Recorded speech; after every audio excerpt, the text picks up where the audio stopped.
there, and welcome back or welcome to my channel. And we are doing some blonding refreshing for my girl Danielle today. And can we just talk about her grow out? Look how smooth and gorgeous and not harsh that grow out is.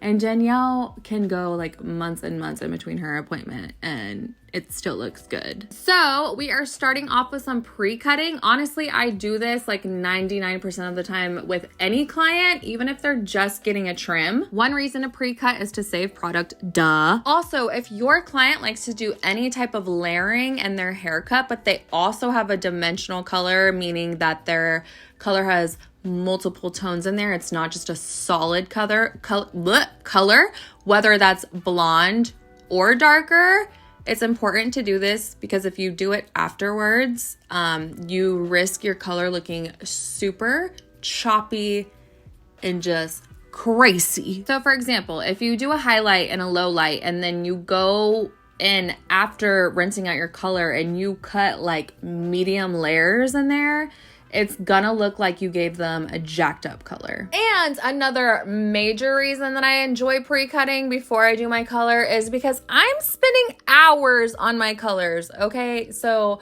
by the time I am done, the last thing I wanna do is a freaking haircut. I wanna freaking style and get her done. Okay, so you may have just noticed a second ago that I double wrapped my foil, and you'll probably see me doing this a few times throughout Danielle's application. And let me tell you why I do that. So the lightener that I use, and that I use 99.9999999% of the time, is Schwarzkopf Blondeme. And if you're familiar with Blondeme, or if you're not, Blondeme has a tendency to swell, and that's what makes Blondeme amazing. So Blondeme is paired with an oil-based developer, and what that means is, if you're formulating correctly, your lightener is going to stay moist the whole time. And if you know, you know, when lightener dries out, it stops processing. So the most annoying thing for me before I started using Blondeme was that I was constantly having to go back in and resaturate my foils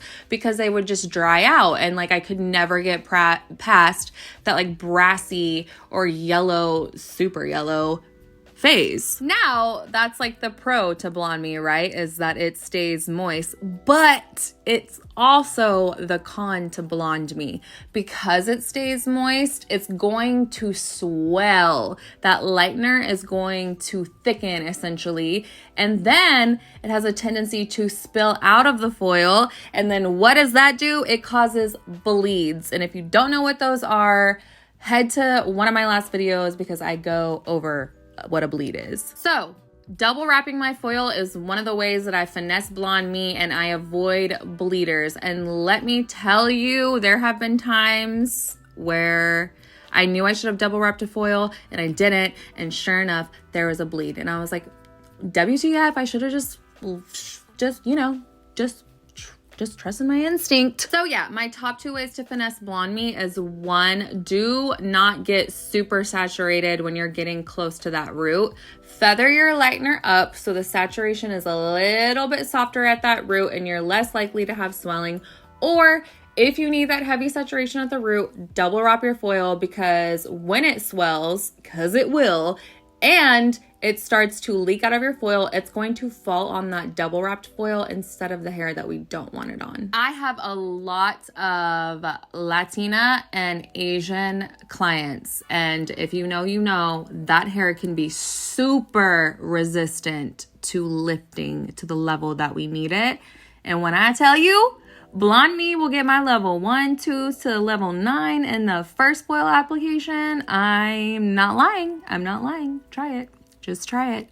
And to be perfectly honest, Blondeme matched with Olaplex is just, I mean, their hair can be like trashed and you think like there's no way that this shit is not going to break off, and then you double with your Blonde Me and your Olaplex with the Bond Builder inside the Blonde Me. And it's like, wow, how does your hair feel better? All right, so Danielle's refresh is a very typical blonding refresh for me. We're definitely doing it heavier at the face, giving her that brightness at her hairline. She definitely expressed wanting to be just a little bit brighter throughout her root because we normally do keep her a little bit more dimensional and rooty throughout her base. But you know, spring's coming up, summer's coming up, and she wanted to feel blonder, but still wanted the smooth grow out and a little bit of dimension in there. So we are just refreshing those roots. We are going to have more leave out in the back and doing more teasy lights in the back. And here is why. I like to keep most of my dimension for the back, because if you do too much blonding, too much highlighting, that's when you lose your dimension. And so this is where most of my dimension is coming from, is in the back. And any blonde that you see me overlapping is just because it's not quite the level that we want it. Like here you can see it had a little bit of like warmth, brassiness, yellowiness in there. And a lot of times that is just from faded out root smudges, root toners. So sometimes you do have to kind of go over those warmer areas to get it to that level 10 off the charts platinum that we need. All right, so for our mids and our ends, we did Redken Shades EQ. I believe it was 1.5 ounces of 9P and then 1/2 ounce of 9VG with like 1/2 ounce of clear.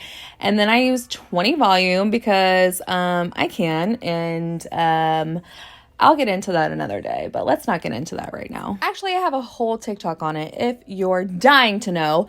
So then for her roots, we did 7M and 6NB, also Redken Shades EQ. This is like literally my go-to for my blondes. It is just the most gorgeous, gorgeous, gorgeous, gorgeous tone. The key to avoiding any type of smudging on your blonde from that root toner is ensuring that that hair is completely detangled and making sure that you are brushing the crap out of it. We let that process for 15 minutes and these are our final results. If you felt like you learned something today, make sure you subscribe to my channel to see more tutorials like this. And make sure to drop your comments of tutorials you would like to see. Thank you so much for watching. Bye!